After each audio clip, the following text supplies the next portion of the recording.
Hello मेरे प्यारे दोस्तों, आप सभी लोग कैसे कुछ क्लास में संतोष सर में आपका स्वागत है। आज हम आप लोग को अलंकार पढ़ाऊंगा। अलंकार क्या होता है हम इसके बारे में चर्चा करेंगे। अलंकार किसे कहते हैं, अलंकार कितने प्रकार के होते हैं, इसके बारे में हम क्या करेंगे, चर्चा करेंगे। अलंकार काव्य की शोभा बढ़ाने वाले शब्दों को हम अलंकार कहते हैं। काव्य को शोभा बढ़ाने वाले शब्दों को अलंकार कहते हैं। और अलंकार का जो समुच्चेद होता है, अलम प्लस क्या होता है, कार होता है। जब दोनों को हम ऐड कर देते हैं तो क्या हो जाता है, अलंकार हो जाता है। और अलम का मतलब होता है आभूषण। अलम का मतलब क्या होता है, आभूषण। और जब आप काव्य पढ़ते हैं तो काव्य में अगर जो अलंकार, जैसे स्त्री जो होती है आभूषण पहन लेती तो सुंदर दिखता है, ठीक उसी प्रकार से अगर जो काव्य में अलंकार ना हो तो वह आपको अच्छा नहीं लगेगा। उसको बढ़ाने के लिए, उसकी शोभा बढ़ाने के लिए हम अलंकार का क्या करते हैं, प्रयोग करते हैं। अलंकार कितने प्रकार के होते हैं, अलंकार दो प्रकार के होते हैं, एक अर्थालंकार, एक शब्दालंकार। अर्थालंकार क्या होता है, इसमें अर्थ, इसके अर्थ में क्या होता है, चमत्कार होता है, अर्थालंकार बोलते हैं। इसके शब्द में जो चमत्कार होता है उसको हम बोलेंगे शब्दालंकार। तो सबसे पहले हम अर्थालंकार के बारे में चर्चा करेंगे। अर्थालंकार जो है कुछ आपको 5 प्रकार यहाँ दिखाया गया है, और भी प्रकार है लेकिन आपको 5 ही हमारे ब्लैक बोर्ड में आया है, तो मैं आपको 5 बताऊंगा। और आपको एक बार अगर जो पढ़ लेंगे तो आपको जिंदगी में कभी पढ़ने की कोई ज़रूरत अलंकार नहीं पड़ेगी। तो चलिए आप स्टार्ट हो जाइए, और हम भी स्टार्ट हो गए हैं पढ़ाने के लिए। देखिए आपका क्या है, पहला उपमा अलंकार। क्या उपमा अलंकार, उपमा अलंकार एकदम शॉर्ट ट्रिक क्या है, अगर जो आप कोई पढ़ रहे हैं, कोई पंक्ति आप पढ़ रहे हैं और उस पंक्ति में क्या है, सा सी से सरिस, क्या आ जाए, सा सी से सरिस, और साथ में क्या आ जाए, योजक चिन्ह आ जाए। आंख मूंद करके आपको क्या कर देना है, उपमा अलंकार लगा देना। क्या लगा देना, उपमा अलंकार। क्या होना चाहिए, सा सी से सरिस के साथ साथ क्या हो जाए, योजक हो जाए। तो हम क्या कर देंगे, कुछ बिना सोचे समझे क्या लगा देंगे, उपमा अलंकार। जैसे देखिए, मुख चंद्रमा सा सुंदर है, तो सा सी से के साथ क्या आ गया, डैश आ गया कि नहीं। तो आपका कौन सा अलंकार हो गया, उपमा अलंकार हो गया। कर कमल सा कोमल है, अब यहाँ पे देखिए कर कमल सा कोमल है, और कमल का तुलना हम लोग पैर से कर रहे हैं, कोमलता से कर रहे हैं। देखिए आपका उपमा अलंकार यही हो गया। क्या आ गया, कमल सा आ गया, उसके पहले क्या हो गया, डैश लग गया कि नहीं। तो इसका मतलब ये कौन सा अलंकार, उपमा अलंकार। समझ में आ गया। बस आपको 2 चीज का ध्यान देना है, सा सी से सरिस योजक, तो आपका क्या हो जाए, उपमा अलंकार। अब देखिए सिर्फ और सिर्फ क्या आ जाए, योजक आ जाए, सिर्फ और सिर्फ क्या आ जाए, योजक आ जाए, तो आपका क्या हो जाएगा, रूपक अलंकार। क्या हो जाएगा, रूपक अलंकार। सा सी से ना आवे, क्या आ जाए, सिर्फ और सिर्फ क्या आ जाए, योजक आ जाए, तो आपका क्या हो जाएगा, तो क्या हो जाएगा, रूपक अलंकार। समझ में आ गया। ये आपका सा सी से सरिस नहीं आता है, और सिर्फ क्या आता है, योजक आता है। क्या आता है, सिर्फ और सिर्फ क्या आता है, योजक आता है। तब आपका वहां पे कौन सा अलंकार हो जाएगा, रूपक अलंकार। देख लीजिए, मैया मैं तो चंद्र खिलौना लय हूं, तो मैया मैं तो चंद्र खिलौना लय हूं, तो चंद्र खिलौना के बीच में क्या है, योजक आपका क्या चिन्ह है, इसीलिए आपका कौन सा अलंकार हो गया, रूपक अलंकार। अगर जो यहाँ पे सासी से होता तो हमारे क्या हो जाता, उपमा अलंकार। समझ में आएगा नहीं। आपका रूपक अलंकार, मैया मैं तो चंद्र खिलौना लय हूं, तो चंद्र खिलौना के बीच में क्या योजक है, इसीलिए आपका कौन सा अलंकार हो जाएगा, रूपक अलंकार।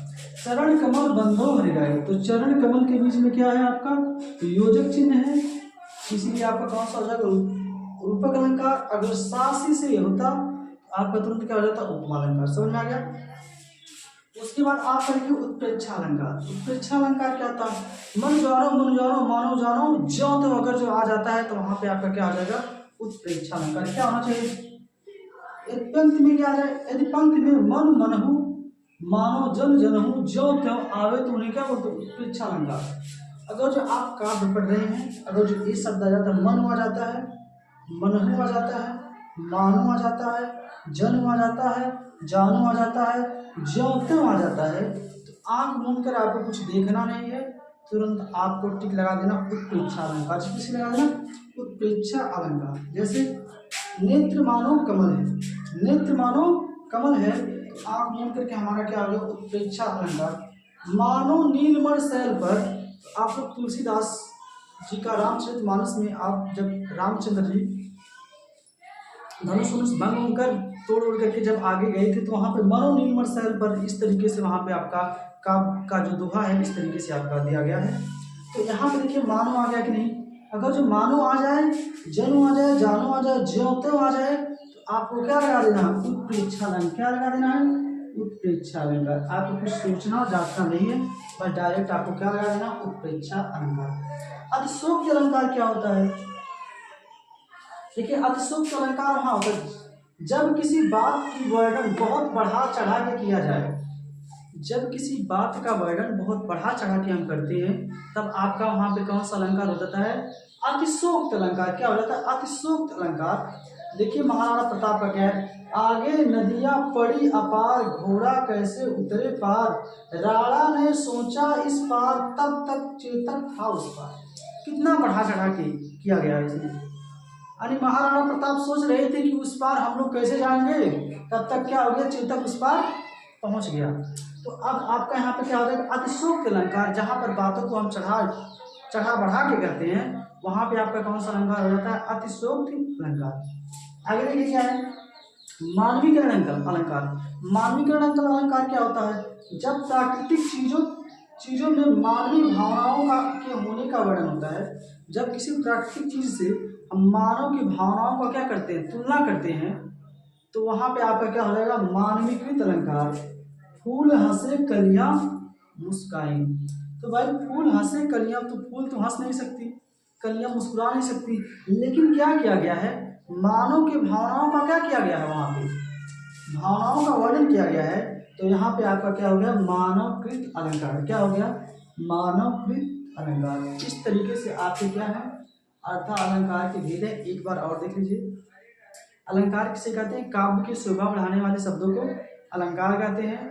अलंकार का जो संधि विच्छेद होता है अलम प्लस कार होता है। अलम का मतलब क्या होता है, आभूषण।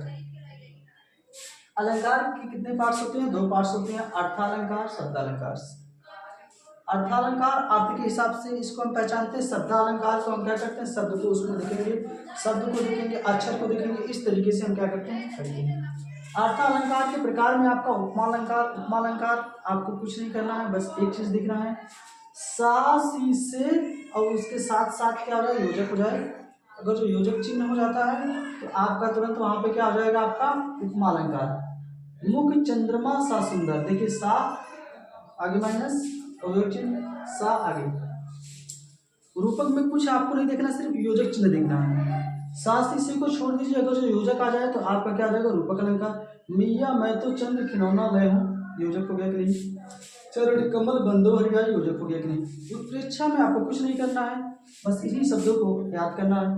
मन मन हूँ, जन जन हूँ, ज्यों त्यों अगर जो आ जाता है तो आपका उत्प्रेक्षा अलंकार हो जाता है। अतिशयोक्ति अलंकार, जहाँ भी चीजों को बहुत बढ़ा चढ़ा के किया जाए वहां पे क्या हो जाता है, आपका अतिशयोक्ति अलंकार हो जाता है। मानवीकरण अलंकार का मतलब क्या हो जाता है, जहां मानव की भावनाओं को प्राकृतिक चीजों से हम क्या कर सकते हैं, वर्णन कर सकते हैं। जब प्राकृतिक चीजों के मानवीय भावनाओं के होने का वर्णन होता है तो वहां पे आपका कौन सा अलंकार होता है, मानवीकृत अलंकार होता है। जैसे फूल हंसे कलियां मुस्कुराई, ना फूल हंस ही सकते हैं ना कलियां मुस्कुरा ही सकती हैं, लेकिन मानव की भावनाओं का क्या कर दिया गया, वर्णन कर दिया गया है। इस तरीके से आपका क्या हो गया, अलंकार क्या हो गया, समाप्त हो गया। एक बार आप देख लीजिए। अगर जो मेरे ये अलंकार का वीडियो आपको अच्छा लगा होगा तो मेरे चैनल को लाइक कीजिए, सब्सक्राइब कीजिए, बेल आइकन दबाइए, जिससे हम वीडियो को अपलोड करें तुरंत आपके पास नोटिफिकेशन पहुंचे। जय हिंद, जय भारत।